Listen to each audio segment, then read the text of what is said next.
श्री सिद्ध चक्र आराधो, श्री सिद्ध चक्र आराधो, मन वांछित कारज साधो रे भविया श्री सिद्ध चक्र आराधो, श्री सिद्ध चक्र आराधो, मन वांछित कारज साधो रे भविया श्री सिद्ध चक्र आराधो।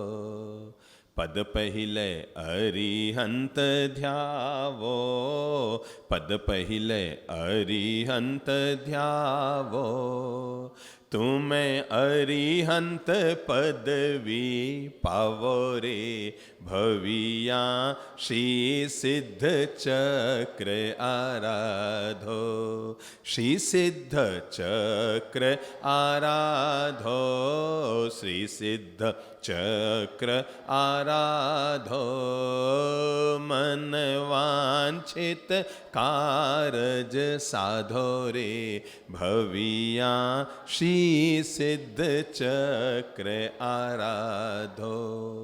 पद दूजे सिद्ध मनावो, पद दूजे सिद्ध मनावो, तुम्हें सिद्ध स्वरूपी होय जावो रे भविया श्री सिद्ध चक्र आराधो, श्री सिद्ध चक्र आराधो, श्री सिद्ध। सब गालो। हो मन वांछित कारज साधो रे भविया श्री सिद्ध चक्र आराधो, सुरीति जय गुणवंता, सुरीति जय गुणवंता, गच्छ नायक जग जयवंता रे भविया श्री सिद्ध चक्र आराधो, श्री सिद्ध चक्र आराधो, श्री सिद्ध। मन वांछित कारज साधो रे भविया, हो चौथे पद उवझाया, चौथे पद उवझाया, जिन मार्ग आण बताया रे भविया श्री सिद्ध चक्र आराधो, श्री सिद्ध चक्र। हो श्री सिद्ध चक्र आराधो, मन वांछित कारज साधो रे भविया श्री सिद्ध चक्र आराधो, साधु सकल गुणधारी, साधु सकल।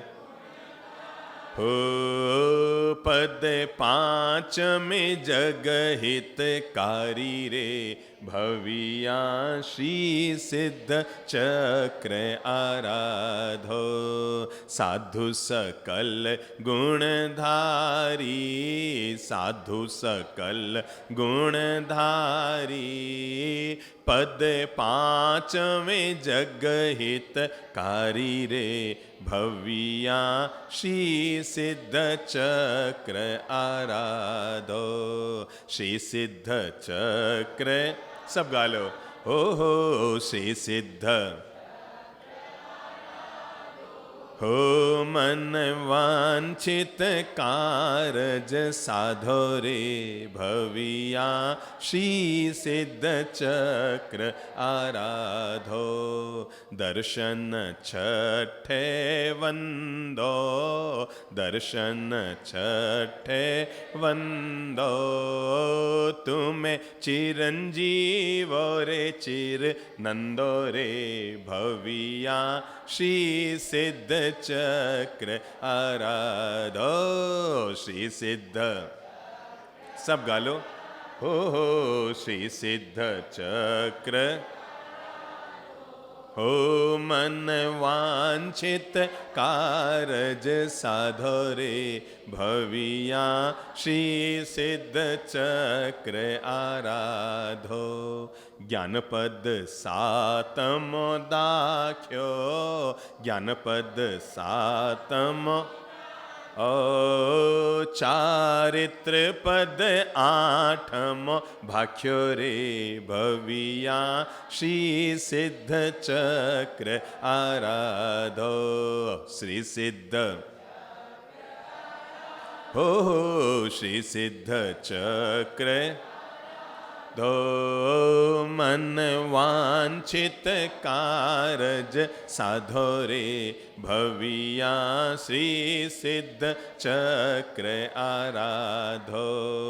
तपनव मो पद साचो, तपनव मो पद साचो, ईण विध जिन वचने भाख्यो रे भविया श्री सिद्ध चक्र आराधो।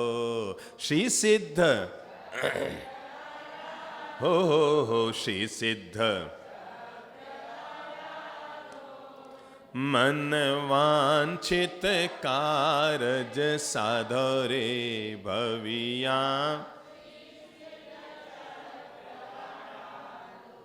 श्रीपाल मयणा लीधो, श्रीपाल मयणा हो नव में भव कारज सीधो रे भविया श्री सिद्ध चक्र आराधो। श्रीपाल मयणा लीधो, श्रीपाल नव में भव कारज भविया श्री सिद्ध चक्र। सब बोलो, श्री सिद्ध चक्र, हो श्री सिद्ध, हो मन वांछित कारज साधो रे भविया श्री सिद्ध चक्र आराधो। नवपद महिमा जानी, नवपद महिमा हो जिन चंद्र ही ये मन हानि रे भविया श्री सिद्ध चक्र आराधो। श्री सिद्ध चक्र आराधो, श्री सिद्ध चक्र आराधो। मन भविया श्री सिद्ध चक्र आराधो। श्री सिद्ध चक्र आराधो, श्री सिद्ध चक्र आराधो। आप सब भाई बहनों के लिए मंगल प्रेम दुआएं शुभकामनाएं। सभी तपस्विनी ओली की आराधिका, एम्बिल की आराधिका अपनी बहनों और भाइयों के लिए हमारा मंगल प्रेम दुआएं और शुभकामनाएं। नवपद ओली जी की अपन दिव्य आराधना कर रहे हैं। रोज अलग अलग बिंदुओं पे प्रवचन और श्रीपाल मैना सुंदरी की जीवन गाथा को अपन समझ रहे हैं। आज ओली जी का कितना दिन है? चौथा दिन है। ये चौथा दिन हमें जीवन का ये तो पाठ पढ़ाता ही है कि हमें आज के दिन नमो उवज्झायणम, ओम ह्रीं श्रीं श्री नमो उवज्झायणम का जाप करें, पाठ करें, अनुगमन करें, आचरण करें, आचमन करें, ताकि हम अभी पंच परमेष्ठि की दिव्य चेतना में समायोजित हो सकें। पर ये चौथा दिन हमें जीवन की 4 प्रेरणाएं देता है। और जीवन की पहली प्रेरणा हमें ये देता है कि अगर हम नवपद ओली के चौथे दिन की आराधना कर रहे हैं तो पहला काम करेंगे, हम अपने क्रोध की वृत्ति को कम करेंगे। 4 प्रेरणाएं चौथे दिन की। पहली प्रेरणा हमें मिल रही है कि हम अपने क्रोध की प्रवृत्ति को कम करेंगे।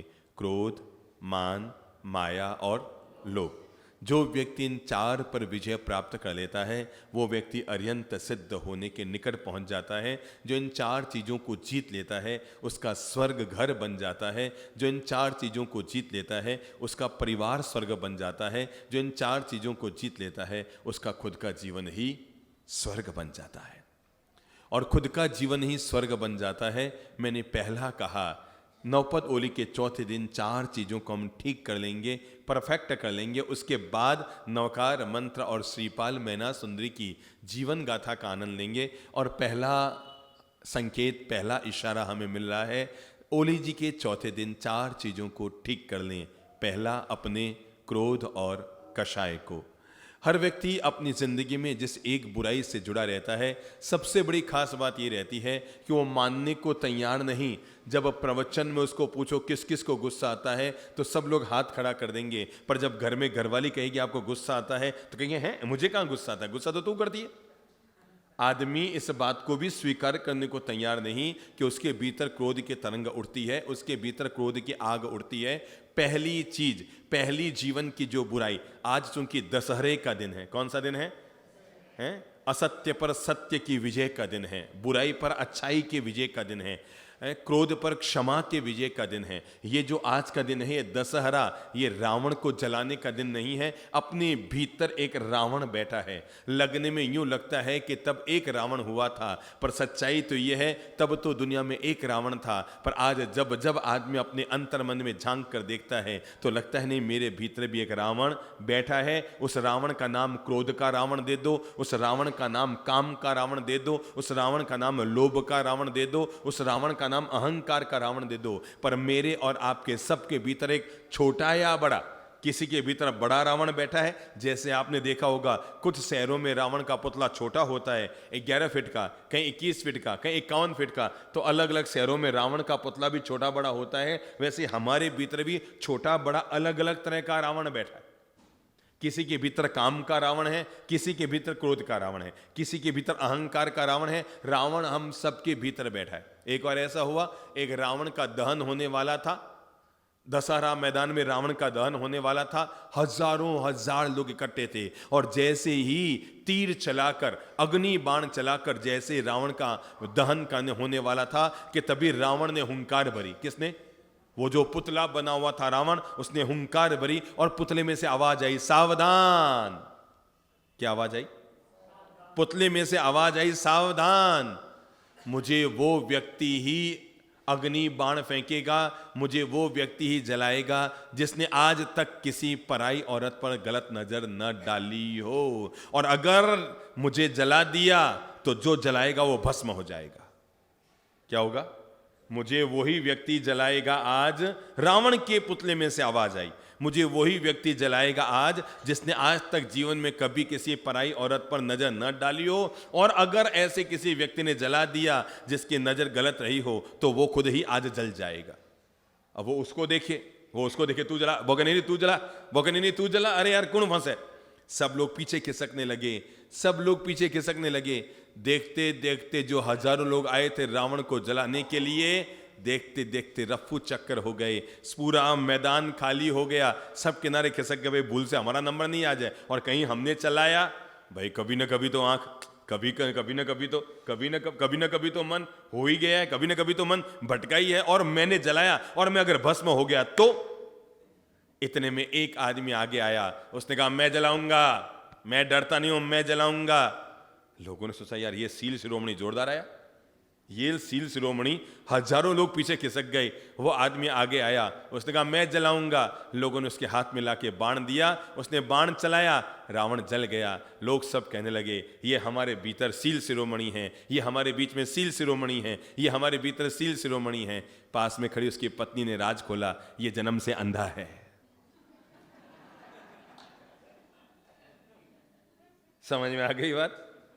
तो रावण हम सबके भीतर, एक छोटा या कोई बड़ा हो सकता है, किसी के भीतर छोटा सा रावण है, पर रावण है। मैं भी नहीं बचा हूंगा, आप भी नहीं बचे होंगे, ये भी नहीं बचे हैं। जो घर में सबसे बड़े हैं वो भी नहीं बचे हैं, जो घर में सोच से छोटे हैं वो भी नहीं बचे हैं। रावण सबके भीतर छोटा मोटा कोई न कोई बैठा है। और अगर व्यक्ति अपने भीतर के उस छोटे मोटे रावण को पहचान लेता है, वो व्यक्ति आत्म विजेता बन जाता है। तो मैंने पहला अनुरोध किया, नवपद होली का चौथा दिन है, पहली चीज को जीत लो। क्या नाम उसका? क्रोध। क्या नाम है उसका? क्रोध। अपने भीतर पलने वाली एक चीज को अगर आदमी जीत लेता है, और वह है उसके भीतर पलने वाला क्रोध, तो आदमी अपने जीवन के हजार हजार सिरपच्ची, हजार हजार माथाफोड़ी, हजार हजार टेंशन से आदमी बच सकता है। किस एक चीज को जीत लो। देखो, हर आदमी अपने भीतर देख ले। जब मैं 20 साल का कंवारा था, तब मुझे मम्मी पे गुस्सा आता था, फिर मेरी शादी हो गई तो बीबी पे गुस्सा आने लगा, फिर मेरे बच्चे हो गए तो बच्चों पर गुस्सा करने लगा, फिर मैंने दुकान खोली, दुकान में स्टाफ रखा, उन पर गुस्सा करने लगा, और कभी कभी कभी कभी सब पर गुस्सा करने लगा। जरा सोचो, आचार्य उदय रत्न सूरी ने कहा है कि अगर कोई व्यक्ति एक बार गुस्सा करता है तो 1,00,000 वर्ष तक संयम का पालन किया हुआ व्यर्थ चला जाता है। आचार्य उदय रत्न सूरी ने कहा है कि अगर कोई व्यक्ति एक बार गुस्सा कर लेता है तो 1,00,000 वर्ष तक उसने जो संयम जीवन का पालन किया, कितने वर्ष तक? 1,00,000 जीवन तक, 1,00,000 वर्ष तक क्रोध है, क्रोध प्रणो संयम में विफल जाए। कि अगर व्यक्ति 1,00,000 वर्ष तक धर्म की उसने आराधना की है, संयम की आराधना की है, वो भी विफल हो जाएगी अगर एक बार आदमी गुस्सा कर लेता है। तो मैं आप सब लोगों को सावधान करना चाहूंगा। सामायिक करें, अच्छी बात है, प्रतिक्रमण करें, अच्छी बात है, पूजा करें, अच्छी बात है, दान पुण्य करें, अच्छी बात है। इन सब से पहले मनोनिग्रह कर लें, और मनोनिग्रह करने के लिए, अपनी मानसिक स्थिति ठीक करने के लिए पहला काम कर लीजिए, अपने भीतर पलने वाले गुस्से को नियंत्रित कर लो। क्योंकि गुस्सा जब भी आता है ना, आदमी के भीतर का विवेक आदमी के हाथ से चला जाता है। जैसे अभी मैं प्रवचन दे रहा हूं, ऐसे ही संत एकनाथ जी एक जगह प्रवचन दे रहे थे, और एकनाथ जी प्रवचन देते हुए रामायण पे प्रवचन दे रहे थे। किस पे? रामायण पे। और हिंदू धर्म की मान्यता है कि जहां जहां रामायण पे प्रवचन होता है, वहां वहां प्रवचन सुनने के लिए हनुमान जी भी पहुंच जाते हैं। तो ऐसे ही एक बड़ा पंडाल बंधा हुआ था, और वहां पर रामायण पे प्रवचन चल रहे थे। पंडाल के ऊपर हनुमान जी बैठे पूरा प्रवचन सुन रहे थे, और रामायण चलते चलते जिक्र आया कि रावण की लंका में अशोक वाटिका में सीता जिस पेड़ के नीचे बैठी थी, उस पेड़ पे सफेद फूल लगे हुए थे, पूरा पेड़ सफेद फूलों से भरा हुआ था। जैसे ही हनुमान जी ने सुना, उन्होंने कहा, नहीं यार, ये एकनाथ जी झूठ बोल रहे हैं, ये तो बिल्कुल गलत बात है। मुझे अच्छी तरह याद है, मैं तो घंटों तक उस पेड़ पर बैठा रहा था, ऊपर से सीता मैया नीचे थी, मैं ऊपर बैठा था, और मुझे अच्छी तरह याद है कि फूल का रंग तो लाल था। ओ, झट से जय श्री राम करते हुए पंडाल फाड़ के नीचे आ गए। सब लोग भौचक करेंगे, अचानक कौन आए? तो उन्होंने कहा, मैं हनुमान हूं।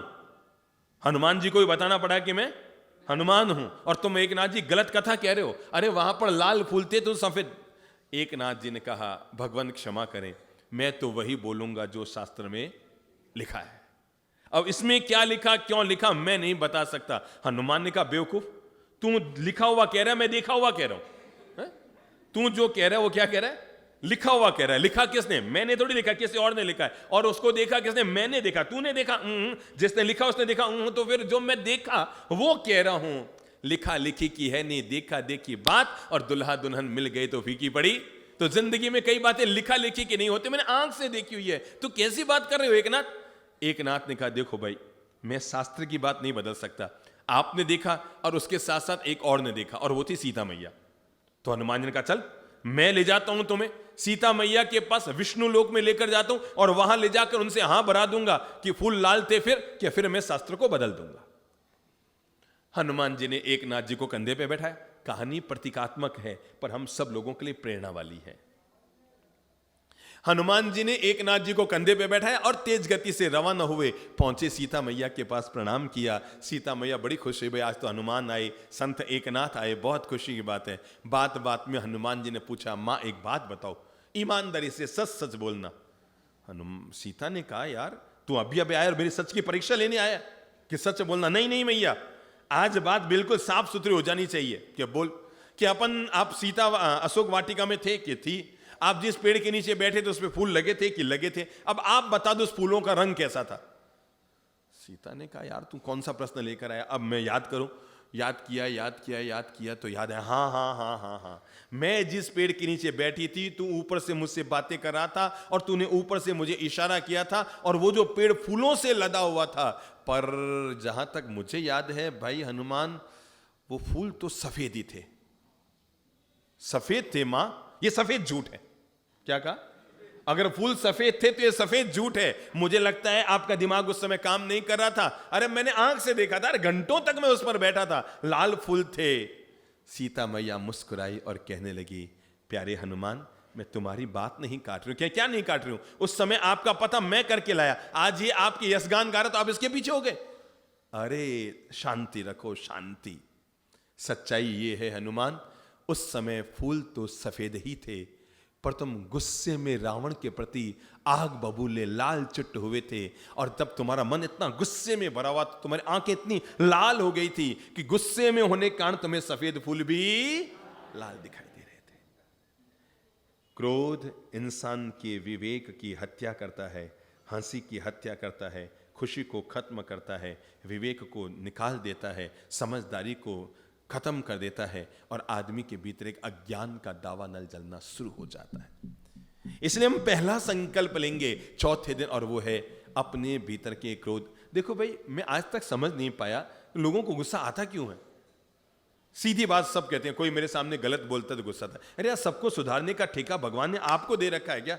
सोचो, एक बेटा, एक बहू और 2 पोते पोतियों को सुधारने के चक्कर में आपका भव बिगड़ गया। ये सुधरे हुए बच्चे आपके क्या काम आएंगे?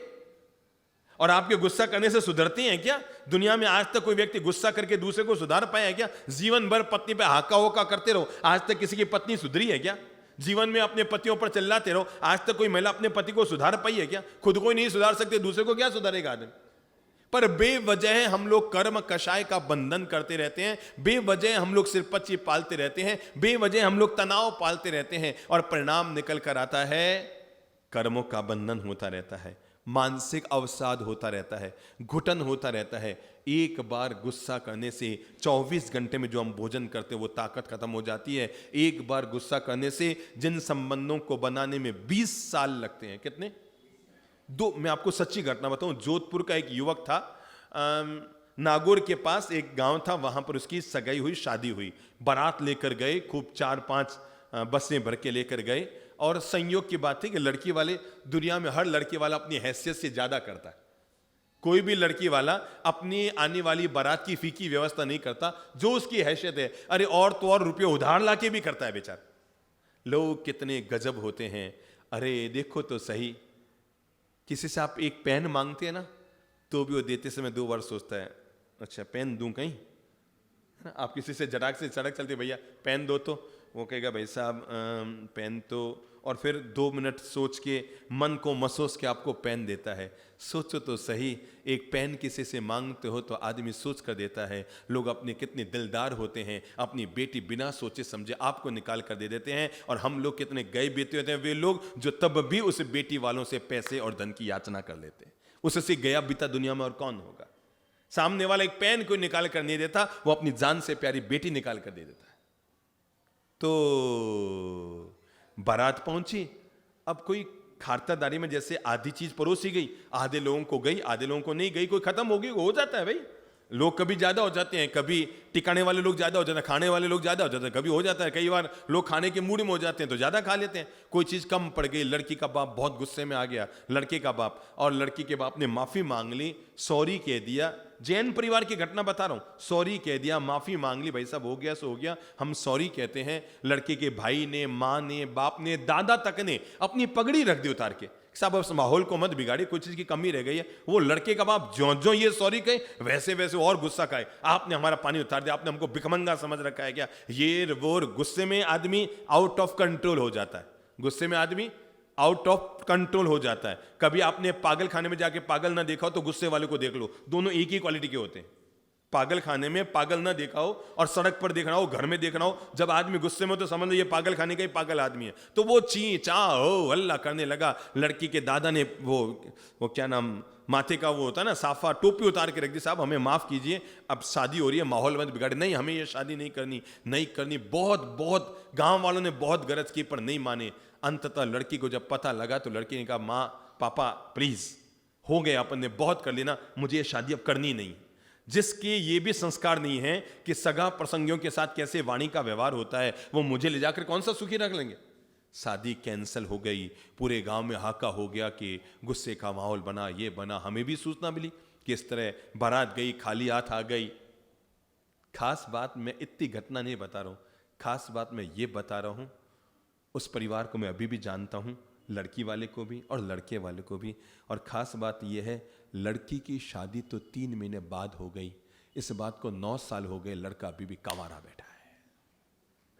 खास बात मैं ये बता रहा हूं, लड़की की शादी तो 3 महीने बाद हो गई। अब आप ही कोई बोलो, ऐसे गुस्सैल आदमी के घर में कोई अपनी बेटी देगा क्या? चलो बोलो, ईमानदारी से बोलो, भले वो करोड़पति है, भाड़ में जाए करोड़पति, यार खाएंगे तो रोटी सब्जी ना। अगर नेचर ही अच्छा नहीं है तो अमीरी का करेंगे क्या? ठीक है, करोड़पति के पास 40 लाख की कार है, अपने पास वो अपनी एक्टिवा है, ठीक है, वो भी ठीक है, कोई दिक्कत थोड़ी है। और कभी बड़ा मजा आता है। मैं अभी पता है वो तन्नेरी रोड पर थानक है ना, बहुत बड़ा थानक, वहां प्रवचन देने गया था।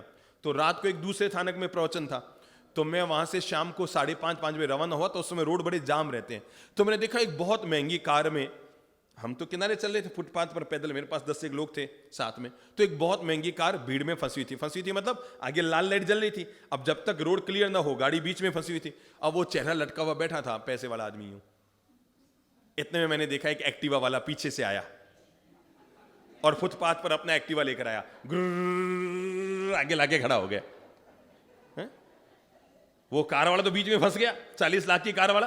और वो तो ना तो आगे जा सके नहीं पीछे जा सके। वो जो एक्टिवा वाला है ना, 2 पहिया वाला, वो झट से उस पे लाया, क्या नाम, फुटपाथ पर ना पैदल चलने का किनारे का रास्ता, उस पे लाया, गुर्र करता आगे आके खड़ा हो गया। मैं फुटपाथ पे चल रहा था, मुझे बड़ा मजा आया। मैंने कहा ये तो जोरदार निकला, कार वाला 40 लाख वाला रह गया और ये बेटा एक्टिवा वाला बिल्कुल आगे पहुंच गया। इतने में मैं पहुंचा, लाल बत्ती जली हुई थी, कार वाला भी रुका हुआ था, एक्टिवा वाला भी रुका हुआ था, और मैं पैदल वाला। तब एक्टिवा वाला के मन में आया, काश मैं भी पैदल होता तो मैं भी। तो मेरे भाई, कभी कभी पैदल के भी अलग मजे होते हैं। तब जब लाल बत्ती जली हो और हम रोड पार कर रहे हो, तो वो सब कार वाले सोचते हैं यार हम भी महाराज होते, सीधे निकल जाते। बात मैं आपको ये बताना चाह रहा हूं, जिंदगी में अगर सबसे पहले किसी चीज को आप सुधार सकते हैं तो इसको सुधार लीजिए। ये आपके बहुत काम की चीज है, और वो है अपने नेचर को, अपने स्वभाव को। पहला संकल्प कर लो। चौथे दिन में संकल्प करता हूं, मैं क्रोध। और जिस दिन क्रोध आ जाए ना, देखो मैं सच्ची कहता हूं, दुनिया में अपने आप को जीतने के लिए आदमी को खुद को ही लगना पड़ता है। दुनिया को जीतना हो तो 10 सैनिक काम करेंगे, पर खुद को जीतना हो तो भगवान कहते हैं युद्ध के मैदान में जाकर 100 योद्धाओं को जीतना सहज है, पर अपने आप को जीतना उस आदमी के लिए बहुत मुश्किल है। किसके लिए? युद्ध के मैदान में जाकर 100 लोगों को आदमी जीत सकता है, पर अपने आप को जीतना आदमी के लिए बहुत मुश्किल होता है। साधक वो नहीं होता, वो व्यक्ति सिकंदर होता है जो दुनिया को जीतता है, पर वो व्यक्ति महावीर होता है जो अपने आप को जीतता है। समझे? वो व्यक्ति कौन होता है? सिकंदर होता है। जो किसको जीतता है? जो पूरी दुनिया को जीतता है, वो व्यक्ति सिकंदर होता है। पर जो अपने आप को जीतना जानता है, वही व्यक्ति दुनिया में क्या होता है? महावीर होता है। और ये जो नौपद ओली की यात्रा है ना, ये सिकंदर होने की यात्रा नहीं। ये तो पहला काम ओली जी में आज अपन संकल्प लेते हैं, क्रोध को जवान है तो कम करेंगे और बूढ़े हैं तो बंद करेंगे। ठीक है ना? जवान के लिए क्या है? बहुरानियां कम कर दो, पर सासू माताएं हैं? बोल तो लो हमारी मां। बहुएं हैं तो कम कर दो, बहुएं गुस्से को कम करो, पर सासू मां बंद करो। और दूसरी चीज, पहला मैंने कहा चौथा दिन 4 प्रेरणाएं। पहला है क्रोध को मंद कीजिए, और दूसरा है, अब बोलो बोलो बोलो, मान, अभिमान मत कीजिए। मैं आज तक नहीं समझ पाया लोग किस बात का अभिमान करते हैं। एक दिन सबको मिट्टी में मिल जाना है, पक्की बात है ना? सबका जन्म एक जैसा, सबका मरण एक जैसा, सबको एक दिन मिट्टी में मिल जाना है। गोरा रंग भी जलेगा तो राख काली होगी, काला भी जलेगा तो राख काली होगी। अमीर भी मरेगा, गरीब भी मरेगा। आदमी अहंकार करता किस बात का है? अरे बड़े से बड़े लोगों को एक दिन जमीन पे आना पड़ता है। अकड़ मत कर, पकड़ के काल पटकता है। किस बात की अकड़ करता है? हर अकड़बाज को काल पटकता है और पटक कर एक दिन नीचे धराशायी कर देता है। इसलिए आदमी को अभिमान की जिंदगी नहीं जीनी चाहिए, हमेशा विनम्रता की। अगर आप सुंदर हैं अगर आप सुंदर हैं और अमीर हैं, दो बातें कहूंगा, अगर आप सुंदर हैं और अमीर हैं तब भी आप झुककर किसी से बात करते हैं तो आप चलते फिरते देवता हैं। समझ गए? समझ गए सब लोग? अगर आप सुंदर हैं, बड़े चकाचक हैं, और दूसरा अमीर हैं, तब भी आप झुककर बात करते हैं तो अब देवता के लिए ऊपर जाने की जरूरत नहीं। इस धरती पर वो आदमी चलता फिरता देवता है, वो महिला चलती फिरती देवी है जो सुंदर और अमीर होने के बावजूद भी सामने वाले व्यक्ति से हाथ जोड़कर मिठास और विनम्रता से बात करती है। समझ लो, वो चलता फिरता देवता है। अहंकार में तीन गए, अहंकार में तीन गए, रावण, कौरव, कंस। कौन कौन? रावण, कौरव और कंस, है ना? अहंकार में तीन गए। रावण अहंकार के कारण गया, कौरव अहंकार के कारण मिट गए, और कंस अहंकार के कारण मिट गया। आदमी अपने जीवन में इस चीज पर विजय प्राप्त कर ले, अभिमान नहीं करेंगे। हां, स्वाभिमान करना चाहिए। स्वाभिमान और अभिमान में यह फर्क है, स्वाभिमान आदमी को ऊपर उठाता है, अभिमान आदमी के मन को नीचे गिराता है। फर्क यह है।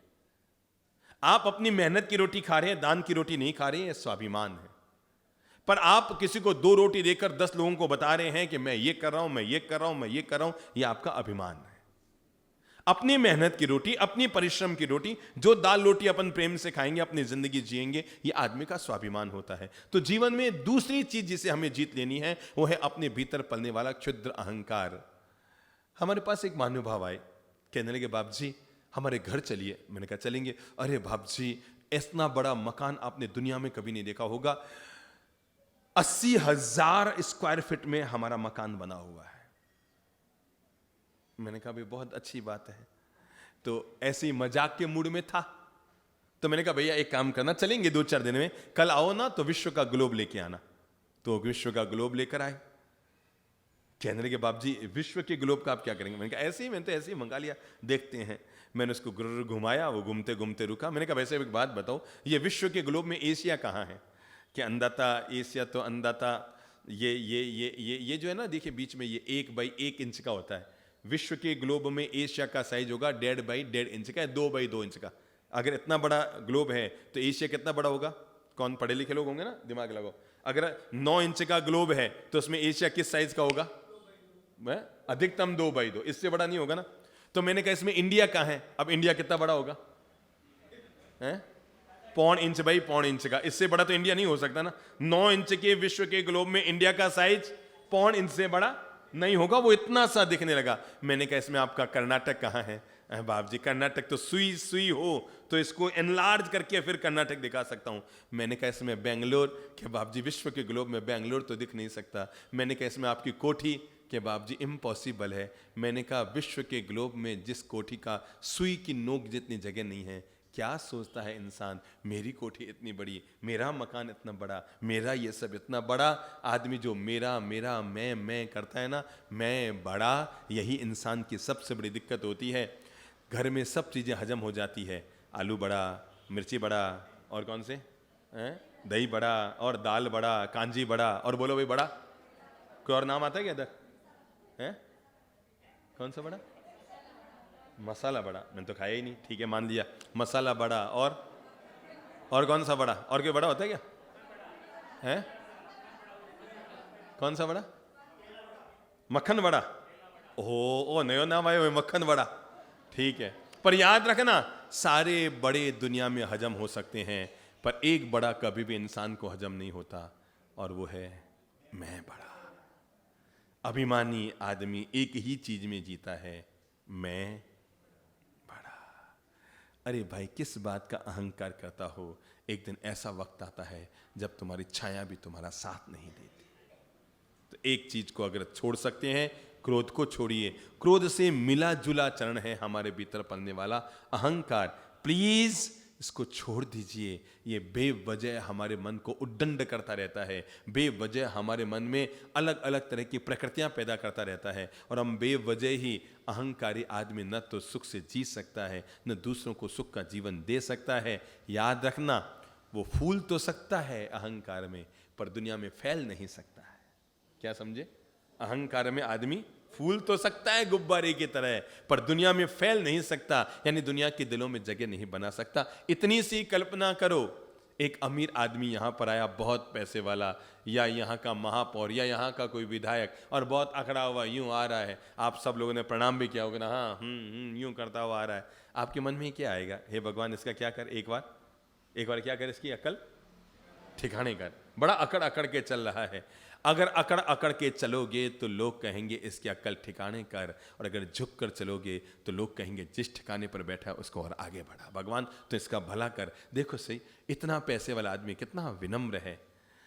अगर कोई आदमी अमीर है तो लोगों के दिल में जगह नहीं बनाएगा, पर अगर वो विनम्र है तो लोगों के दिल में जगह बनाएगा। अगर कोई संत ज्ञानी है तो ज्ञानी होने मात्र से लोगों के दिल में जगह नहीं बनाएगा, पर वो ज्ञानी होने के साथ साथ विनम्र है। लोग कहेंगे अरे देखो भाई कितने बड़े महाराज हैं, तब भी ऐसे रहते हैं। अरे देखो भाई कितना बड़ा पैसे वाला है, तब भी हाथ जोड़कर बोलते हैं। अरे देखो भाई हमारे शहर का विधायक है, तब भी हमारे घर में मिलने के लिए आ जाया करता।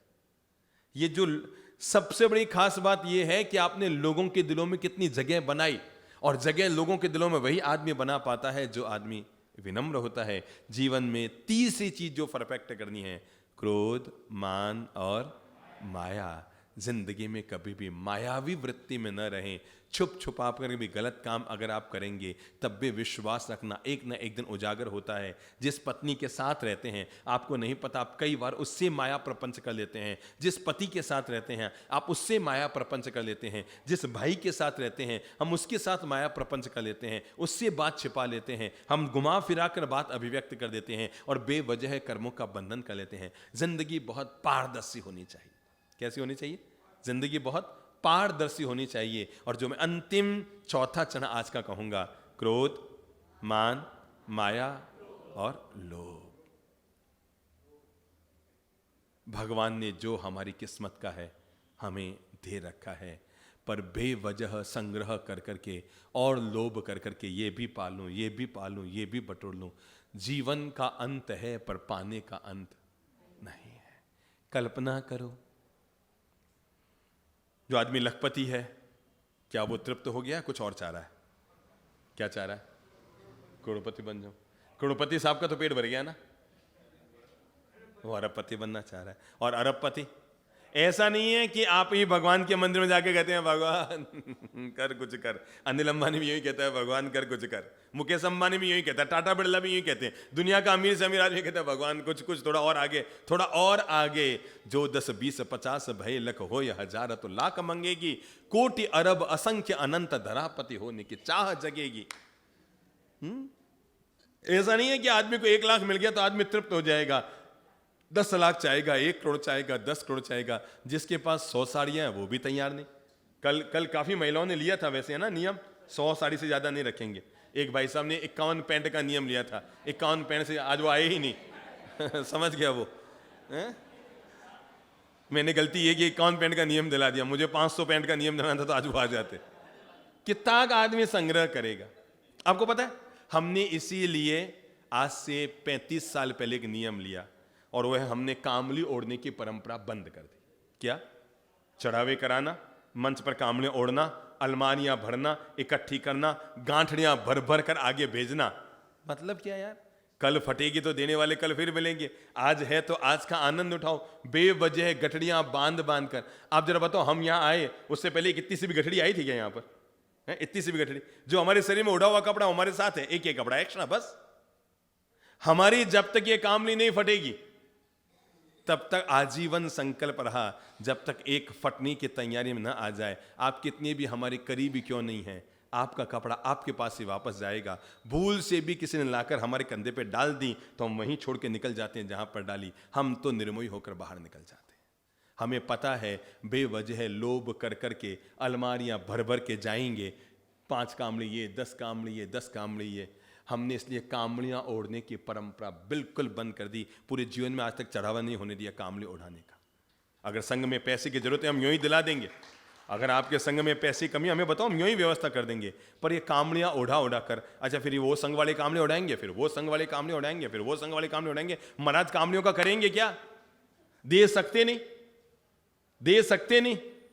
ओढ़ेंगे तो एक साथ में एक ही कामड़ी ओढ़ेंगे ना, कोई 12 कामड़ी तो ओढ़कर आएंगे नहीं, बेवजह गांठनियां बांध बांध कर इकट्ठी करते रहते हैं। इसलिए हमने परंपरा हटाई दी है। ये जो महाराजों को होती है ना, संघों में आमदनी करने के लिए बाप जी को कामड़ी उठाना चढ़ाओ, अरे भाई बाप जी को तो अब परिग्रह का मार्ग दो, परिग्रह से मुक्ति का मार्ग दो, जो है उसको कम कैसे किया जाए। भगवान ने तो आचारांग में कहा है, मुनि एगे वत्थे एगे पात्रे, एक वस्त्र रखे और एक पात्र रखे, ज्यादा से ज्यादा 2 वस्त्र रख ले, इससे भी ज्यादा अगर जरूरत हो तो 3 वस्त्र रख ले, इससे ज्यादा मुनि वस्त्रों का उपयोग न करे। मुनियों के यहां शास्त्र मिलने चाहिए थे, शास्त्र तो अलमारियों में चले गए और वस्त्रों की भीड़ इकट्ठी होनी शुरू हो गई। तो इसलिए मेरे भाई, चाहे संत हो, लोभी जीवड़ा नहीं, समझ लो। अब हमने रुपयों का संग्रह किया, ट्रस्ट बनाया, ठीक है, रुपये खूब सारे इकट्ठे हो गए, हम तो निकल गए। अब वो ट्रस्टियों की महाराज गढ़त करते रहो, अरे भाई वो करो रे, अरे भाई वो करो रे। अपने तो जैसे आया है राम वैसे निकल जाता है राम, जैसा आते हैं वैसे चुपचाप निकल जाते हैं। किसी शहर में ना तो कोई संस्था बनाते हैं, ना माथाफोड़ी करते हैं, ना छाते कुटा करते हैं। जो भलाई के काम हो गए हाथों हाथ उस शहर में कर दो। समझ लो मैंने 20 लाख रुपए इकट्ठे किए, और इकट्ठे करके किसी भी, किसका नाम लो है कि मैं ही देखूं ने समझ लो मैंने किसी में रखवा दिया जमा कि भैया मुझे जरूरत होगी तो मंगवा लूंगा। अब देखो होगा क्या, मैंने 20 लाख रुपए इकट्ठे किए और मैंने जमा करके रखा दिया, भाई मुझे जरूरत होगी तो मंगवा लूंगा। अब समझ लो मैं मर गया तो रुपये डूब गए, क्योंकि मेरे अलावा किसी को पता ही नहीं है। और सामने वाला मर गया तो भी रुपये डूब गए, क्योंकि महाराज को कह ही नहीं सकते मेरे रुपये उसके अंदर थे। लोग कहेंगे बाप जी आप रखेला रुपया, है ना। भाई मैंने किसी में 20 लाख जमा करा के रखा है, मैं मर गया तो मेरे अलावा किसी को पता ही नहीं था, वो जाने उसके कर्म, वो अपने रुपये लेके बैठ गया। और वो मर गया तो ही गया, मैं किसी को कह ही नहीं सकता कि उड़ा में हमारा 33 लाख रुपया पड़िया था, बह के बाप जी थोड़ा कह रहा है 33 लाख रुपया, महाराज और ऊपर से बदनाम होंगे। तो मेरे भाई लोभ तो गृहस्थ में भी बुरा और लोभ तो संत जीवन में भी बुरा। आज की पकाओ आज की खाओ, कल की भगवान फिर व्यवस्था करेगा। आज की पकाओ आज की खाओ, कल की भगवान फिर व्यवस्था करेगा। अच्छी बात है आपके यहाँ दादाबाड़ी में, अच्छी बात है, आमदनी भी होती है, पर सुकृत में आप लोग उपयोग भी कर देते हैं। कहीं दादाबाड़ी बन रही है, कहीं मंदिर बन रहा है, कहीं कोई संघ का काम हो रहा है, कहीं कोई शास्त्र छप रहा है, कहीं कुछ हो रहा है। मैंने देखा बेंगलुरु की दादाबाड़ी, शायद दादाबाड़ियों में जितना अनुदान और सहयोग बेंगलुरु की दादाबाड़ी आपके यहाँ से जाता होगा, शायद देश भर में जल्दी किसी दादाबाड़ी से इतना सहयोग अलग अलग कामों में नहीं जाता होगा। अच्छी बात है, ज्यादा इकट्ठा जितनी आपको जरूरत है भी, ठीक है। हमने एक 10 करोड़ की, 5 करोड़ की, 3 करोड़ की एफडी कर लिया, व्यवस्था कर ली। अब जो आए लगाओ, उपयोग करो, वापस उपयोग कर लो, ठीक है ना। बेवजह हम इकट्ठा इकट्ठा इकट्ठा इकट्ठा करते रहेंगे, कितना गजब होता है। लोगों को तो प्रेरणा देते हैं, छोड़ो छोड़ो छोड़ो छोड़ो, और हम ही अगर इकट्ठा करने में लग जाएंगे तो हमारी प्रेरणा का प्रभाव क्या पड़ेगा। तो इसलिए हमेशा के लिए ध्यान रखो, उपयोग करते रहो, इकट्ठे मत करो ज्यादा, उपयोग करते रहो। जो सुकृत का काम होता है उसमें लगाते रहो, फिर जब जरूरत होगी भगवान फिर अपने यहां भेज देंगे। 4 चीजों से बचो, वापस बोल लो, क्रोध, मान, माया, लोभ, बचो। मैं आपने सच्ची बताऊं, ये जितनी महिलाएं बैठी है ना, इनका 90% गहना किसी बैंक में पड़ा है, इनके पास नहीं है। अब उस गहने का करोगे क्या, पड़ा है लॉकर में, पड़ा है, बस पड़ा है। कभी आप चले जाएंगे तो बहुओं के काम आएगा। अभी आप बहुओं को एक अंगूठी नहीं देते हो और फिर सारा का सारा लॉटरी खुल जाएगी उनकी, है? अभी तो एक अंगूठी निकाल के नहीं देते और एक दिन उनकी लॉटरी खुल जाएगी। ओ सासू जी गई और वो पूरा का पूरा माल हाथ लग गया, है? और फिर क्या होता है, फिर सासू मां, मैं जीते जी तो नहीं दूं, मैं जीते जी तो नहीं दूं, मैं हमारे जीते जी नहीं दूं। तो बीन ने कही माड़ा जपी जावे तो वो माल मारे आवे। मैं सासू मां के हूं जीते जी नहीं दूं, कोई नहीं, हूं नहीं दूं, जीते जी हूं, जीते जी नहीं दूं। और जीते जी नहीं दे तो लास्ट में थारी बीन ने कौन ना कहीं करी, अब आ जाए तो पाछो बाकी रो माल मारे आवे। तो घणो लोग जितना पर पैरना चाहिए अभी तो बहुत है। सच्ची आप देख लो, भले आप अमीर है कि मध्यम वर्गीय, हमारे लिए सब बराबर है, पर एक बात तय है, आपके शरीर पर गहना कम है, उससे ज्यादा अलमारी में है, और अलमारी से ज्यादा गहना बैंकों में है। भारतीय महिलाओं का 80% सोना तो लॉकरों में पड़ा है खुद के घर में, न तो उपयोग कर रहे हैं न उपभोग कर रहे हैं, केवल संग्रह कर रहे हैं। ठीक है ना। धन के 3 ही चरण हैं, या तो उपयोग होगा, या उपभोग होगा, और या फिर नाश हो जाएगा। ठीक है ना। खाया पिया अंग लगेगा, बोल लो सब लोग, खाया पिया, खाओ पियो तो हट्टो कट्टो लागी भाई, है नी? तो खाया पिया अंग लगेगा, दान दिया संग चलेगा। फिर बोल लो, खाया पिया अंग लगेगा, दान दिया, और बाकी बचा जंग लगेगा। बाकी बचेगा क्या लगेगा? जंग लगेगा। इसलिए जंग लगने की बजाय या तो अंग लगा लो या संग ले जाने की तैयारी कर लो। मैंने कहा 9 पद ओली का चौथा दिन, और आज का पद है नमो उवज्जायणम, यानी उपाध्यायों को हमारा नमस्कार। क्या हो? उपाध्यायों को हमारा नमस्कार हो। जो हमारे आदरणीय उपाध्याय हैं, जो ज्ञान की चेतना देते हैं, जो जनमानस में ज्ञान बांटते हैं, जो आम इंसान को ज्ञान का मार्ग देते हैं, अच्छा जीवन जीने की जो कला सिखाते हैं, वे दुनिया में उपाध्याय होते हैं।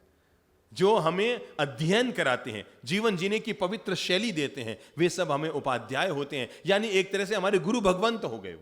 जो हमें जीवन जीने का मार्ग देते हैं वो हमारे गुरु भगवंत हो जाते हैं। और हम आज के दिन उनको प्रणाम करते हैं कि दुनिया भर में जितने भी उपाध्याय हैं, उपाध्याय का रंग चूंकि हरा है, और हरा रंग बहुत शांति का प्रतीक होता है, हरा रंग समृद्धि का प्रतीक होता है, हरा रंग प्रेम का प्रतीक होता है। तो इनके माध्यम से हम पूरी दुनिया में प्रेम, शांति, अहिंसा, भाईचारा, प्यार, लाड, दुलार, इन सब की अपन स्थापना करते हैं। और आज अपन बोलते हैं नमो उवज्जायणम, यानी धरती पर जितने भी उपाध्याय भगवंत हैं उन सबको हमारा नमस्कार।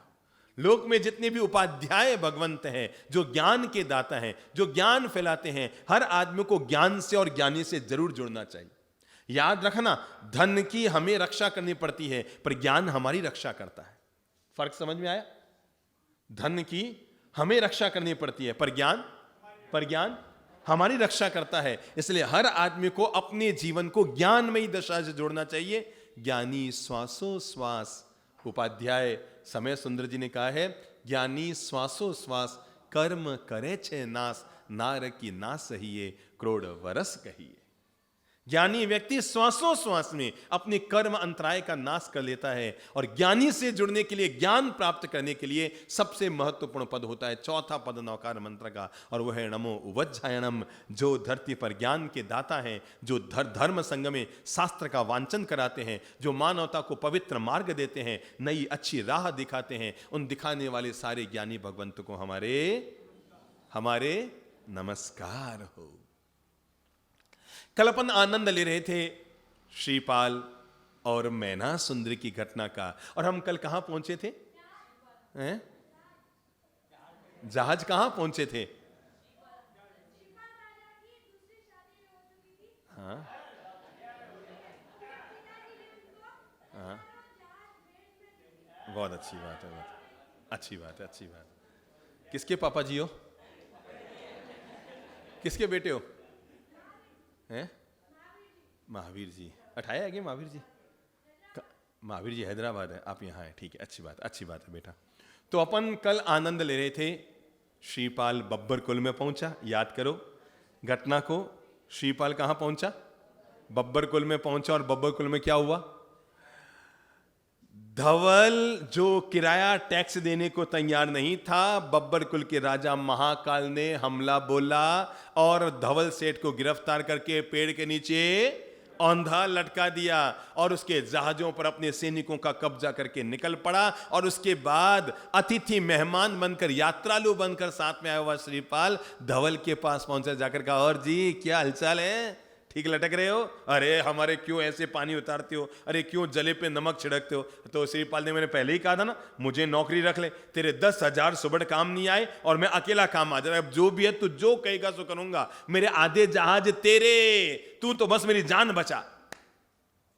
श्रीपाल युद्ध करता है महाकाल से, महाकाल को परास्त करता है, धवल सेठ को मुक्ति दिलाता है। महाकाल उस पर प्रसन्न होता है और अपनी बेटी का विवाह किसके साथ?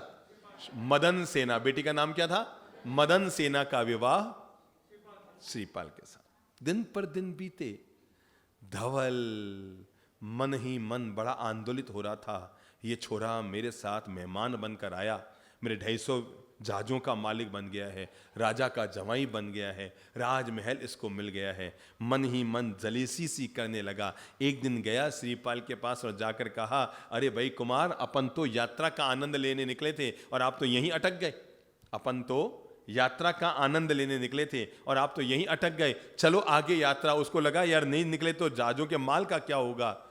शुभ मुहूर्त आने पर श्रीपाल ने तब बब्बर कुल से रजा ली, महाकाल से रजा ली, और राजा ने श्रीपाल के लिए 250 पानी के जहाज और निर्मित किए, उनको उपहार में देने के लिए। अपार धन वैभव के साथ उन्होंने अपनी बेटी और अपने दामाद श्रीपाल को वहां से विदा किया। जहाज चल रहे, चलते चलते चलते चलते जहाज रत्नद्वीप पर पहुंचे। कहां पर? रत्नद्वीप पर पहुंचे। और रत्नद्वीप पर जहाज चलते चलते रत्नद्वीप पर पहुंचे। वहां पर लंगर पे डाला गया, सब लोग नीचे उतरे।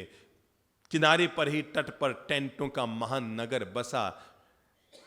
धवल सेठ आया और उसने कहा, भाई कुमार तुम तो यूं आराम कर रहे हो, मैंने जो 250 जहाज तुम्हें दिए उनका धंधा कैसे होगा?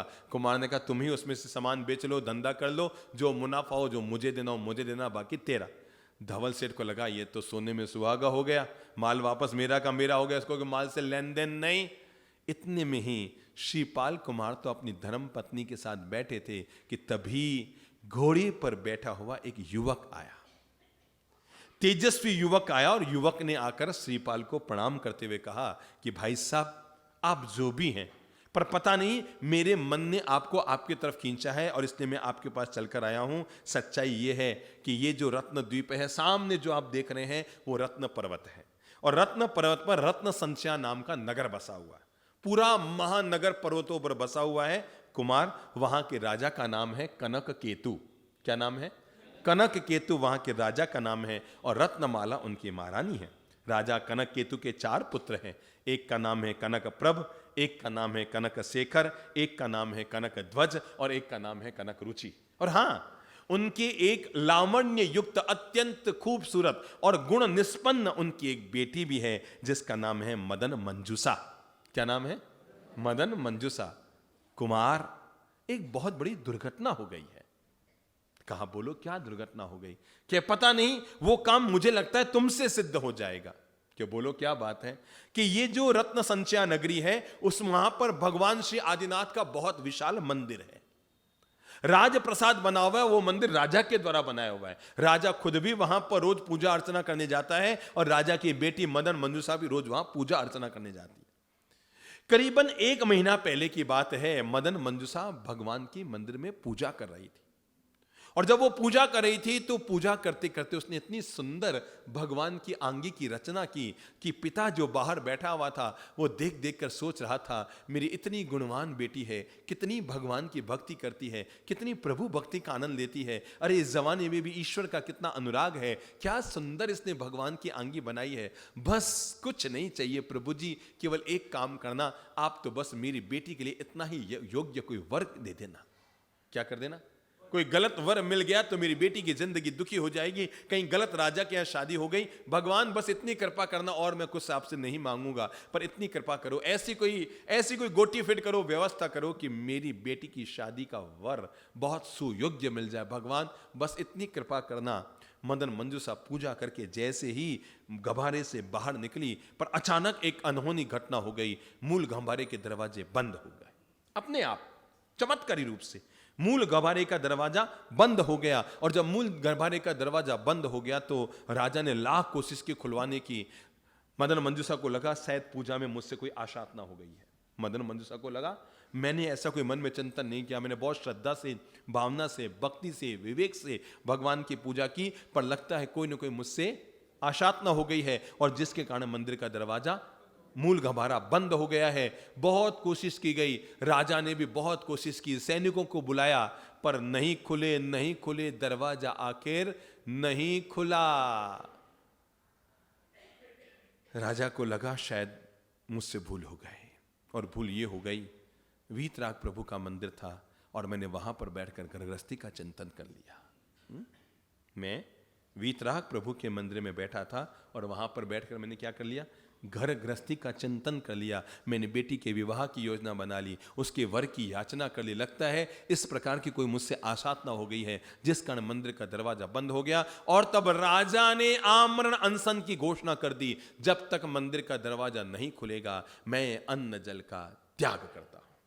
वो मंदिर में बैठ गया कि जब तक मंदिर का दरवाजा नहीं खुलेगा, ये तो मेरे जीवन भर का अपमान हो गया कि मेरे कारण भगवान के मंदिर का मूल गबारा बंद हो गया। वो मंदिर में ही आमरण अनशन पर बैठ गया। 1 दिन उपवास, 2 दिन उपवास, तीसरे दिन उपवास, और चौथे दिन चक्रेश्वर देवी प्रकट हुई और प्रकट होकर राजा से कहा, राजन तथास्तु, मन में संशय मत करो, मन में विक्षोभ मत करो, मन में खेद मत करो। कहीं किसी प्रकार की तुमने कोई बड़ी आसाधना नहीं की है, ये तो स्वयं विमलेश्वर देव की हुई रचना है। तुम अपनी पुत्री के लिए योग्य वर की तलाश करना चाह रहे थे और अब ये योग्य वर आने का समय आ गया है। 30 दिन के अंदर अंदर जिस युवक के आंख से इस दरवाजे को देखने से और हाथ से छूने से दरवाजा खुल जाए, समझ लेना वो ही तुम्हारे बेटी का सबसे सुयोग्य वर है। चारों तरफ ये बात फैल गई कि जिसके छूने से और देखने से ये दरवाजा खुल जाएगा भगवान के मंदिर का। अब सभी अपनी अपनी किस्मत आजमाने लगे। कोई राजा का बेटा आ रहा है, कोई नगर सेठ का बेटा आ रहा है, कोई सेनापति का बेटा आ रहा है, कोई मंत्री के बेटे आ रहे हैं। सबको लगता है हमारे से खुल जाए, हमारे से खुल जाए। कुमार, चक्रेश्वरी देवी ने घोषणा की थी 30 दिन के अंदर अंदर। राजा बहुत मन से विक्षुब्ध हो गया है क्योंकि 29 दिन तो आज पूरे हो गए हैं। क्या कहा? चक्रेश्वरी देवी ने घोषणा की थी कितने दिन के अंदर अंदर? 30 दिन के अंदर अंदर। और दिक्कत यह आ गई कि 29 दिन तो पूरा हो गया। कुमार, मुझे ऐसा लगता है कि शायद आपके माध्यम से यह काम हो सकता है। अगर आप चलो तो हो सकता है आपके माध्यम से यह काम हो जाए। मैं यहीं का रत्न संचय नगरी के जिनदास श्रावक का पुत्र हूं और मुझे पता नहीं, जब इधर भ्रमण के लिए आया और आपका ऐश्वर्य यदि संपन्न देखा तो पता नहीं मेरी आत्मा ने जवाब दिया कि शायद राजा की इच्छा यूं तो अधूरी रह जाएगी, पर कुमार अगर आप चलो। कुमार ने कहा ठीक है। घोड़े पर बैठकर श्रीपाल उस श्रावक के साथ तेज गति से चलते चलते, आज 30वां दिन था, और वहां पहुंचे रत्न संचय नगरी में भगवान श्री ऋषभ देव भगवान के मंदिर के सामने। उस जिनदास श्रावक के बेटे ने जाकर राजा से बताया कि इस तरह एक कुमार है और अपने यहां नगर के बाहर बंदरगाह पर इनका डेरा लगा हुआ है, मैं इनको लेकर आया हूं। कुमार वहां पहुंचा। जब मदन मंजूषा ने उसको देखा तो मंदिर में खड़े खड़े भगवान से कामना की है, भगवान बस क्या हो जाए, क्या हो जाए इसके हाथ से, बस भगवान, इससे सुयज्ञ मुझे दुनिया में कोई नहीं मिल सकता। ये तो साक्षात इंद्र का अवतार लग रहा है, ये तो साक्षात देवेंद्र लग रहा है, बस इसकी दृष्टि से मंदिर का द्वार खुल जाए। श्रीपाल मंदिर के मूल गंभारे के सामने ध्यान में बैठे, सामने एक कटोरी पानी लिया, सिद्ध चक्र महामंत्र का जाप करना शुरू किया। जब 27 बार सिद्ध चक्र महामंत्र ओम ह्रीम श्रीम श्री नमो अरिहंताणम नमो सिद्धाणम नमो आयरियाणम, और इस तरह 9 पद का जाप 27 बार किया और उस पानी पे फूंक मारी, पानी हाथ में लेकर, और मंदिर के मूल गंबारे के द्वार पर जाकर, और जैसे वो अभिमंत्रित जल मंदिर के दरवाजे पे छिड़का और हाथ लगाया कि मूल गंबारा खुल गया। केवल मूल गंबारा नहीं खुला, मदन मंजूषा की किस्मत खुल गई। क्या? केवल मूल गंबारा नहीं खुला, क्या खुला? मदन मंजूषा, जो राजा की बेटी थी, रत्न संचय नगरी की राजकुमारी थी, उसकी क्या खुली? किस्मत खुल गई। वो तो इतनी आनंदित हो गई, उससे लगा मैंने जीवन भर जो भगवान की भक्ति की है, जीवन भर जो अरियंतों की सेवा की है, जीवन भर जो तीर्थंकरों की मैंने पूजा अर्चना की है, भगवान ने सारे पुण्यों का फल मुझे इसी जन्म में एक साथ दे दिया। राजा भी हर्षित हुआ, महारानी हर्षित हुई, मदन मंजूषा के चारों भाई वो भी बड़े आनंदित हुए। उन्हें लगा कि ये तो दुनिया में आज तक किसी भी लड़की के लिए वर का चयन उसके मम्मी करते हैं, पापा करते हैं, भाई करते हैं या खुद करते हैं, पर ये दिव्य आत्मा, ये तो चक्रेश्वरी माता ने इसका चयन किया है। किसका चयन किया है? आदिनाथ भगवान की शासन देवी। जैसे भगवान पार्श्वनाथ भगवान की शासन देवी कौन है? पद्मावती माता। ऐसे आदिनाथ भगवान की शासन देवी, शासन अधिष्ठायिका चक्रेश्वरी माता। और ये चक्रेश्वरी माता ने चयन किया है, जरूर हम बड़े किस्मत वाले हैं। तब राजा बड़ा आनंदित हुआ। फिर भगवान की बड़ी पूजा की गई, चैत्य वंदन हुआ, अर्चना हुई। पूरे नगर वासी, चूंकि पूरा नगर इंतजारी करा था कौन किस्मत वाला आएगा, कौन किस्मत वाला आएगा। और जब नगरवासियों को पता लगा कि इस तरह बाहर का आया हुआ एक मेहमान जिसने हमारे यहाँ आकर के मूल गंबारा भगवान का खोल दिया, नगरवासियों ने बहुत धूमधाम से आनंद उल्लास के साथ खुशियों को मनाते हुए, बहुत पूरा नगर जैसे नाच उठा हो कि देवी मां ने हमारे राजकुमारी के लिए वर का चयन किया है, राजमहल में लेकर आए। शुभ मुहूर्त लगन आने पर राजकुमार श्रीपाल का मदन मंजूषा के साथ विवाह संपन्न हो गया। अब उनके कितनी पत्नियां हो गई? 3। नंबर 1 मैना सुंदरी, वो पत्नी नहीं, वो तो महारानी पटरानी थी। ये सारा उसका प्रभाव था। सच्चाई तो ये है, ये जितना श्रीपाल सुख दुख प्राप्त कर रहे हैं, जितनी सुविधाएं प्राप्त कर रहे हैं, वो सब मैना सुंदरी के ही दिव्य शुभ कर्मों का परिणाम था। और दूसरी पत्नी कौन सी आई? मदन सेना। और तीसरी पत्नी उन्हें यहां पर मिली जिसका नाम था मदन मंजूषा। वहां अपनी दोनों रानियों के साथ, दोनों धर्मपत्नियों के साथ राजकुमार श्रीपाल वहां आराम से रत्न संचा नगरी में रह रहे थे। एक दिन मंदिर में वो भगवान का चैत्य वंदन कर रहे थे। कौन? श्रीपाल कुमार और रत्न संचा नगरी का राजा कनक केतु, दोनों ही वहां पर भगवान का चैत्य वंदन कर रहे थे। इतने में ही बड़े सैनिक ने आकर बाहर से आवाज लगाई, महाराज की जय हो। महाराज, एक बंदरगाह पर, अपने रंस संचया नगरी के बंदरगाह पर एक जहाजों का टोला आया हुआ है और उसका जो मालिक है वो टैक्स नहीं चुका रहा है, टैक्स की चोरी कर रहा है। महाराज, हम उसको पकड़ कर लाए हैं, बोलिए आपको क्या सजा दी जाए? तो कहा, टैक्स चुराने वाले की सजा अपने क्या निर्धारित है? फांसी की सजा। कि ले जाओ इसको, फांसी की सजा दे दो। श्रीपाल ने कहा, महाराज, भगवान के मंदिर में कैसी बातें कर रही हो? यहां तो अहिंसा की बातें होती है, यहां तो प्रेम की बातें होती है, यहां शांति की बातें होती है। आप मंदिर में, आपने उसको देखा भी नहीं कि कौन है वो चोर आदमी, किसने टैक्स चुराया, उसको देखो तो सही क्या है। ऐसे कभी भी न्याय नहीं करना चाहिए। आंख बंद करके राजा न्याय करता, वो राजा भी अन्यायी कहलाता है। आप उसे देखिए, उसकी क्या गलती है, अता पता कीजिए। दोनों बाहर आए और जैसे बाहर आए तो राजा ने कहा, लाओ वो कौन है टैक्स चुराने वाला, अभी उसको सजा देते हैं। और जैसे ही पकड़ के लाया गया तो सामने आया धवल सेठ। कौन आया? धवल सेठ। श्रीपाल ने कहा, महाराज, घोर अनर्थम क्या कर रहे थे आप? अच्छा हुआ ना आपने बिना देखे सजा नहीं दी, ये तो मेरे धर्म पिता के बराबर, मैं इन्हीं के साथ आया हूं, मैं तो इन्हें अपना पिता मानता हूं। महाराज, जब राजा को यह सब खबर लगी तो राजा को बड़ा प्रायश्चित हुआ। उसने क्षमा मांगी धवल सेठ से भी, श्रीपाल से भी। और तब राजसभा में लाकर धवल सेठ को श्रीपाल के बगल उचित आसन देकर स्थापित किया गया। धवल सेठ, जितना नाम धौड़ा था उतना दिल उसका काला था। नाम का जितना धौड़ा, अंदर से उतना ही काला। 2 रुपया है, बड़ा 2 रुपया इंसान, बाहर में वो कुमार कुमार करता और अंदर ही अंदर खींच खाना था। ये कल तक मेरे यहां 100 रुपया महीना देकर आया था कि 100 रुपया मोहरे दूंगा महीने की किराया और घूमने आया। आज मेरे आधे जहाज इसके कब्जे में, मुझसे ज्यादा ऐश्वर्य इसके पास, 2 राजाओं की बेटी से शादी कर चुका है और ये अरबों रुपयों का दहेज साथ मिला चुका है। ये आया था मेहमान बनकर और मेरे यहां का मालिक बन गया। कुछ न कुछ करना पड़ेगा, कुछ न कुछ करना पड़ेगा। और उसने अंततः आकर कहा, महाराज, राजकुमार कुमार, अब आगे निकलो, यहीं फंसे रहेंगे तो पानी के जहाजों में माल भरा वो खराब हो जाएगा, उसका क्या होगा? हालांकि कनक केतु किसी भी हालत में भेजने को तैयार नहीं था।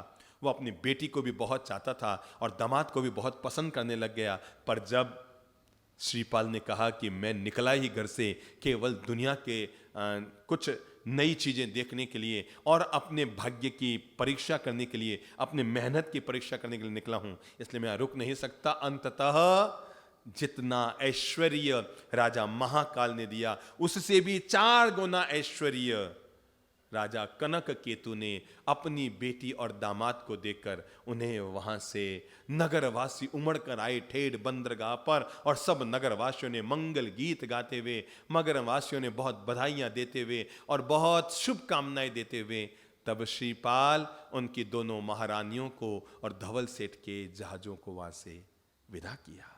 जहाज आगे निकल पड़े। धवल सेठ का दिमाग अब घूम रहा था, वो गलत योजनाएं बना रहा था, वो मन ही मन बुरे विचारों में जकड़ गया था। आदमी के जीवन की सबसे बड़ी अगर कोई बुराई होती है तो उसके भीतर पनपने वाले बुरे विचार होते हैं। सपने में भी हमारे भीतर कभी बुरे विचार न पनपे। अगर कभी आपका बेटा आपको कह भी देना, मम्मी आज मैंने सपने में पड़ोस वाली आंटी का बेटा ना 5 घूंसे मारे, कहना बेटा जा सॉरी कह के आ। तो बच्चा कहेगा मम्मी कहेगा सॉरी, सपने में मारे, कि बेटा जो आज सपने हुआ है कल वो सच्चाई में भी हो सकता है। कोई ना कोई विचार भीतर आया तो उसका सपना आया। जब तक भीतर में कोई विचार नहीं होता तब तक उसका सपना नहीं आता। और इसीलिए चलिए, मैं यहां जितने लोग बैठे हैं आगे आगे, आपको सपने में कई चीजें आपने देखी होगी, कभी विमान, कभी कार, कभी गाय, कभी गहरा, कभी अपना घर, कभी बीबी बच्चे पालितना समय से कर देखा होगा। अपन में से कोई ऑस्ट्रेलिया गया है कभी सपने में? नहीं गया है, क्योंकि जिस चीज का विचार नहीं होता उसका कभी सपना भी नहीं होता। तो आज पहले विचार आता है, फिर वो सपना होता है, फिर एक दिन वो सपना साकार होता है। तो अगर आपको कभी बच्चा कहना कि मैंने पड़ोस वाली आंटी के बेटे को आज जोरदार मारा, कहना बेटा चल मेरे साथ माफी मांग, क्योंकि जो आज सपने में हुआ है कल वो सच में भी हो सकता है, और ये पाप का उदय जीवन में ना हो। और वो अलग अलग तरह की बुरी योजनाएं बनाने लगा। दरअसल उसका मन काला हो गया, और काला केवल धन पर नहीं, वो जो साथ में 2 रानियां आई थी ना, उस पर उसका मन बिगड़ गया। और तय है कामातुराणाम न भयम न लज्जा। कहते हैं उल्लू को दिन में नहीं दिखता, कौवे को रात में नहीं दिखता, पर जिसके भीतर वासना का भूत सवार हो जाता है उसको न तो दिन में दिखता है और न ही रात में दिखता है। और वो तरह तरह की योजनाएं बनाने लगा। उसे लगा मैं अकेला न निपट पाऊं। रोटी छूट गई, पानी छूट गया, उदास रहने लगा। श्रीपाल बार बार पूछता, पिताश्री क्या बात है, आप ये सुस्त क्यों हो? बार बार पूछता, पर वो अपनी मन की बात उससे तो कैसे गए वो? अब मन ही मन वो सोच रहा है क्या करूं क्या करूं, इस श्रीपाल का कैसे सफाया करूं। अरे ये मेरे साथ आया था अकेला, आज मेरी पूरी संपत्ति का मालिक बना हुआ, कुछ ना कुछ योजना बनाऊं, कुछ ना कुछ योजना बनाऊं। और अंततः उसने अपने 4 जो उसके करीबी मित्र हैं वो उसके पास आए, जो जहाज में साथ थे। उन्होंने कहा धवल सेठ एक बात बताओ यार, हम तुम्हारे साथ चल रहे हैं पर हम देख रहे हैं तुम कई दिनों से बड़े सुस्त हो, खाना नहीं खा रहे हो, मुस्कुरा नहीं रहे हो, बड़े मुंह चढ़ाए चढ़ाए सुस्त बैठे हो, आखिर बात क्या है? धवल सेठ ने पहले तो यूं यूं यूं यूं करता रहा, फिर मित्रों ने कहा कोई ना कोई तो अंदर की बात है। तो उसने अपनी सारी बात बताई, किस तरह मेरे भीतर अब आग लग गई है, मेरे भीतर ज्वाला भभक पड़ी है, मैं बेचैन हो रहा हूँ। मैं जो इस कुमार की 2 रानियां हैं उसको मैं पानी ग्रहण करना चाहता हूँ, उसके साथ मैं जीवन जीना चाहता हूँ और इसका सफाया करना चाहता हूँ। उन्होंने कहा तुम क्या कर रहे हो? अरे जो तुम्हारा हितकारी तुम्हारे भरूच में जहाज अटक गए इसने चलाए, बब्बर कुल में तो वहां के राजा ने तुम्हें औंधा लटका दिया, इसने तुम्हें बचाया, और जगह जगह पर इसने तुम्हारी इज्जत बचाई, और रत्न संचा नगरी में तो राजा ने तुम्हें फांसी की सजा दे दी थी, इसके कारण तुम बचे, और तुम उसके लिए ऐसा सोच रहे हो? चारों चले गए, पर उनमें से एक आया वापस और आकर कहा धवल पता लग गया तो अपना दोस्त कितने हरामी निकले हैं। 3 दोस्त तुम्हारी बात मानने को तैयार नहीं। मैं करता हूं, देख मैं तेरी व्यवस्था करता हूं। अरे मेरी बुद्धि लगा, मेरी गोटी देख मैं क्या फिट करता हूं। और तब उसने एक योजना बनाई, जहाज के किनारे एक मचान बांध दिया। बड़े जहाज के किनारे एक मचान बांध दिया गया। मचान यानी 4 डोरियों पे बंधा हुआ था, और उस पर बैठकर लोग पानी के समुद्र को देखने का आनंद लेते थे। बातों ही बातों में धवल सेठ उस पर चढ़ गया। किस पर? मचान पर चढ़ गया, और डोरी को पकड़कर नीचे देख रहा है और कह रहा है अरे श्रीपाल गजब, अरे श्रीपाल गजब, घोर आश्चर्यम, आज तक कभी नहीं देखा 10 मुंह वाला मगरमच्छ। कितने मुंह वाला? और सारे मुंह अलग अलग। अरे आश्चर्य, मैंने आज तक तुम्हें देखना हो तो देख लो, फिर मत कहना मुझे नहीं बताया। और ये कह के वो नीचे उतरा और श्रीपाल ऊपर चढ़ा। और श्रीपाल ऊपर चढ़कर जैसे ही समुद्र में झांक कर देख रहा था कहां मगरमच्छ, के पीछे से उसने 2 डोरियां काट दी। डोरियां पीछे से कटी, और वो जो मचान पे बैठा था वो सीधा समुद्र में उलट गया। और वो उलटते ही श्रीपाल भी पानी में गिर गया। धवल सेठ ने ताली बजाई, मामला फिनिश।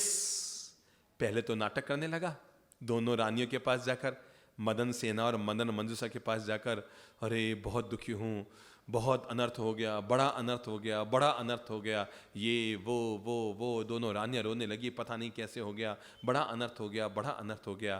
पर बात ही बात में फिर मन की बात खोलने लगा, पर कोई दिक्कत नहीं, तुम दोनों के लिए तो मैं हूं ना।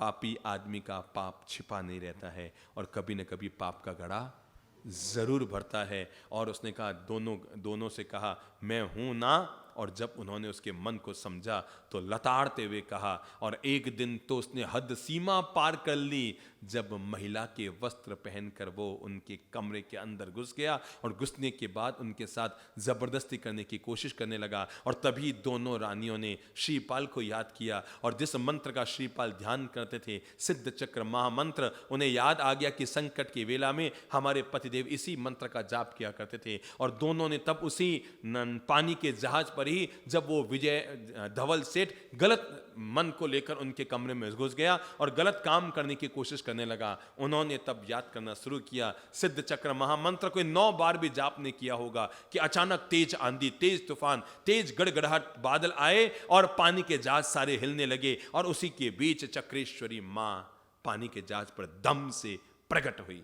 सिंह की सवारी करती हुई चक्रेश्वरी मां पानी के जहाज पर धम से प्रकट हुई। जैसे ही वो प्रकट हुई, तेज प्रकाश हुआ, पानी का जहाज हिला, रानियां बाहर आई, धवल सेठ बाहर आया। और आते ही सबसे पहले तो चक्रेश्वरी मां का जो दूत था उसने धवल सेठ की झींटियों को पकड़ा। किसको? धवल सेठ के झींटियों को पकड़ा और पकड़कर तलवार हाथ में उठाई और देवियों से कहा, कन्या महिलाओं से, कि इसकी धड़ अलग कर देते हैं। और बुलाया उसको जो उसका दोस्त था जिसने गलत सलाह दी। दोनों को जान से मारने की तैयारी थी कि तभी कुमारी धवल सेठ गिड़गिड़ाने लगा, माफी मांगने लगा, मुझसे भूल हो गई, ये हो गया, वो हो गया। और वो दोनों रानियों के, मतलब मदन सेना और मदन मंजूषा के पांव में गिर पड़ा, हे मां, तुम मेरी मां, मुझे बचा लो, मेरी मां, मुझे बचा लो, मेरी मां, मुझे बचा लो, मेरी मौत है, मुझे बचा लो। और अंततः दया से भरी हुई उन दोनों श्रीपाल की धर्मपत्नियों ने मां देवी को प्रणाम करके कहा, मां, बस आपने हमारे शील को बचा लिया, इतना बहुत है, इसको आप माफ कर दो, अब ये ऐसा न कर पाएगा।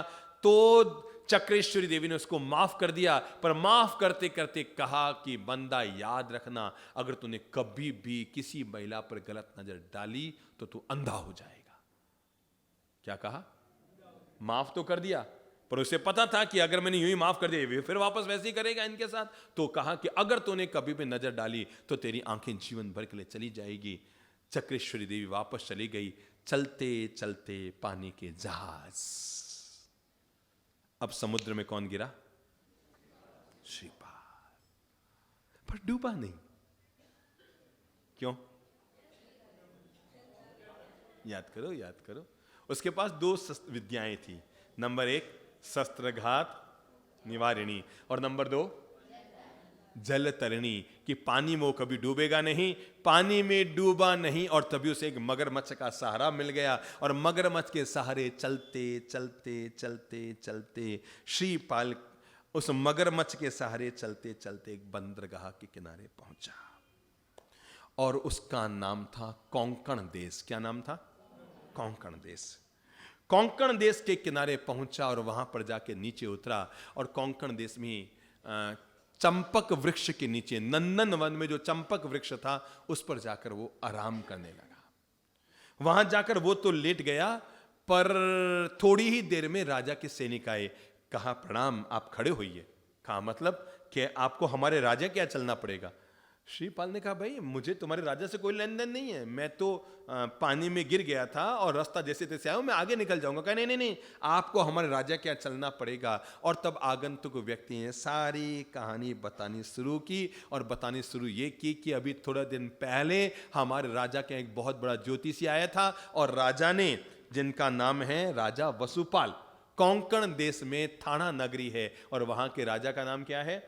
वसुपाल। और राजा वसुपाल की एक ही बेटी है जिसका नाम है मदन मंजरी, और प्यार में उन्हें सब लोग मदन रेखा भी कहते हैं। ठीक है, उसका नाम मदन रेखा भी है और वैसे उसका नाम मदन मंजरी है।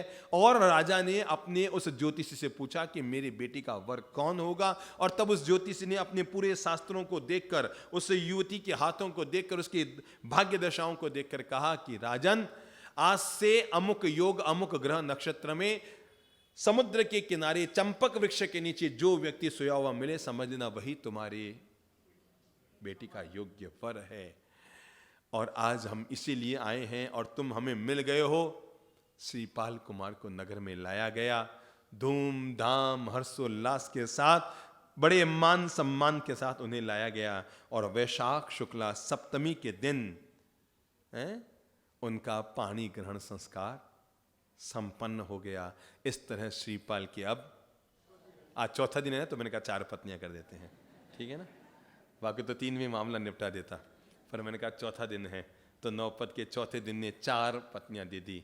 चारों के नाम, नंबर 1 मैना सुंदरी, नंबर 2 मदन सेना, नंबर 3 मंजूषा और नंबर 4 मदन मंजरी, जिसको लाड में परिवार के लोग मदन रेखा भी कहते थे। इस तरह चौथा विवाह श्रीपाल कुमार का वहां पर संपन्न हुआ। गाना लुगाना नाम याद मत करिए छोरा, हाँ, और काले के मुझे हैंग नाम याद है। तो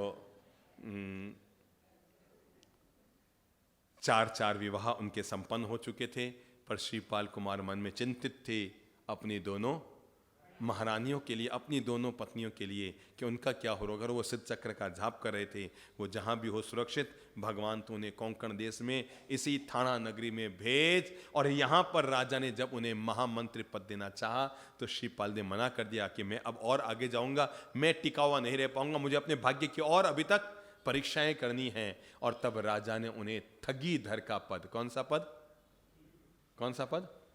ठगीधर।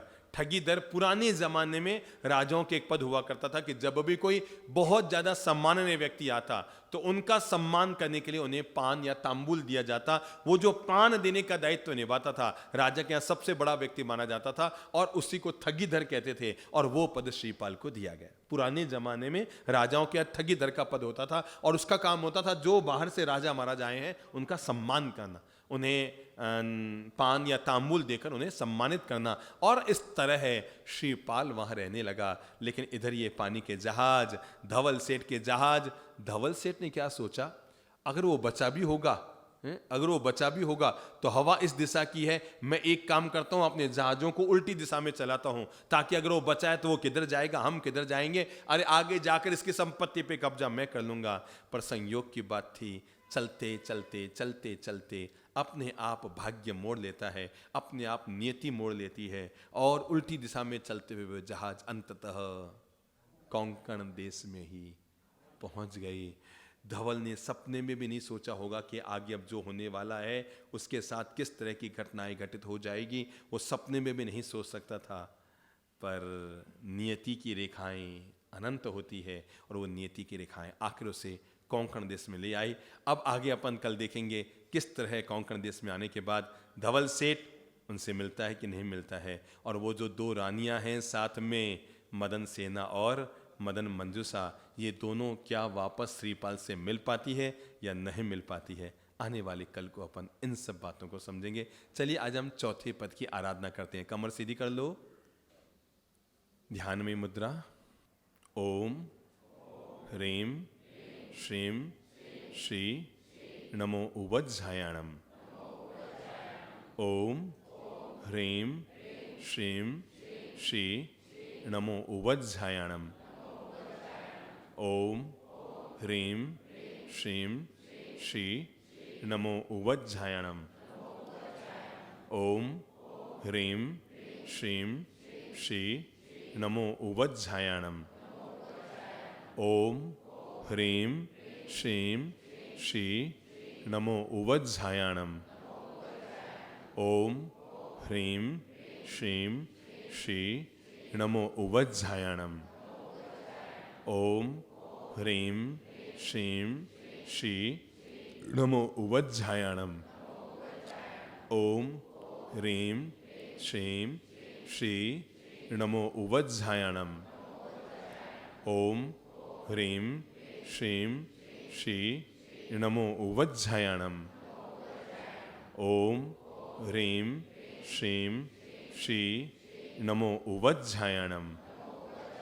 ओम ह्रीम श्रीम श्री नमो उवज्झायाणम। ओम ह्रीम श्रीम श्री नमो उवज्झायाणम। ओम ह्रीम श्रीम श्री नमो उवज्झायाणम। ओम ह्रीम श्रीम श्री नमो उवज्झायाणम। ओम ह्रीं श्रीं श्री नमो उवज्झायाणम। ओम ह्रीं श्रीं श्री नमो उवज्झायाणम। ओम ह्रीं श्रीं श्री नमो उवज्झायाणम। ओम ह्रीं श्रीं श्री नमो उवज्झायाणम। ओम ह्रीं श्रीं श्री नमो उवज्झायाणम। ओम ह्रीं श्रीं श्री नमो उवज्झायाणम। ओम ह्रीं श्रीं श्री नमो उवज्झायाणम। ओम ह्रीं श्रीं श्री नमो उवज्झायाणम। ओम ह्रीं श्रीं श्री नमो उवज्झायाणम। ओम ह्रीं श्रीं श्री नमो उवज्झायाणम। ओम ह्रीं श्रीं श्री नमो उवज्झायाणम। ओम ह्रीं श्रीं श्री नमो उवज्झायाणम। ओम ह्रीं श्रीं श्री नमो उवज्झायाणम। ओम ह्रीं श्रीं श्री नमो उवज्झायाणम। ओम ह्रीं श्रीं श्री नमो अरिहंताणम। ओम ह्रीं श्रीं श्री नमो सिद्धाणम। ओम ह्रीं श्रीं श्री नमो आयर्याणम। ओम ह्रीं श्रीं श्री नमो उवज्झायाणम।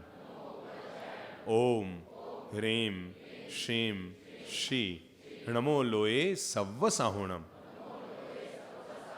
ओम ह्रीं श्रीं श्री नमो दंसनस्य। ओम ह्रीं श्रीं श्री नमो नाणस्य। ओम ह्रीं श्रीं श्री नमो चरितस्य। ओम ह्रीं श्रीं श्री नमो तवस्य। सिद्ध चक्र महाराज की जय हो। चक्रेश्वरी मात की जय हो। विमलेश्वर देव की जय हो।